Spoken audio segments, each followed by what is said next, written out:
بسم اللہ الرحمن الرحیم۔ السلام علیکم۔ ہمارے گاؤں میں ایک نائی تھا۔ اس کا کل سرمایہ ایک تکیہ، ایک چادر اور اپنے اوزاروں کا تھیلا تھا۔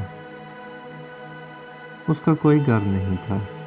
بھلے وقتوں میں لوگ اکثر اپنے گھر کے باہر ایک چارپائی اور پانی کا گھڑا رکھا کرتے تھے۔ وہ نائی بھی کسی کے گھر کے باہر چارپائی پر سو جایا کرتا تھا۔ ایک بار گاؤں میں سیلاب آ گیا۔ سب لوگ اپنے اپنے مال اسباب کو محفوظ مقام پر منتقل کرنے کے لیے بھاگ دوڑ کر رہے تھے۔ نائی نے اپنا تکیہ چادر اٹھایا، ایک دیوار پر چڑھ کر تکیے کو ٹیک بنایا اور لیٹ گیا۔ ایک شخص اس نائی کے پاس سے گزرا اور اسے پرسکون دیکھ کر کہنے لگا، لوگ پریشان حال بھاگ رہے ہیں اور تم سکون سے لیٹے ہوئے ہو۔ آج ہی تو غربت کا مزہ آیا ہے، نائی نے جواب دیا۔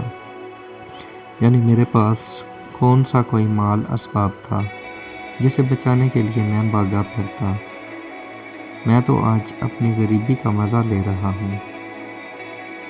آج کے غریبوں کا حال بروز محشر اس نائی جیسا ہی ہوگا، اور آج کے جاگیرداروں کا حال ان لوگوں کی طرح ہوگا جو برے حال بھاگ دوڑ رہے تھے، جھوٹ، مکر، فریب، خیانت اور ظلم سے دولت اکٹھی کرنے والے جتنا دل چاہے اکٹھا کر لیں۔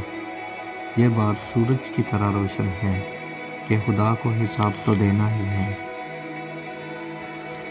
سچ یہ ہے کہ ان جاگیرداروں، وڈیروں، سرداروں، میاؤں کو اپنے رب کے حضور پیش ہونے کا یقین ہی نہیں ہے۔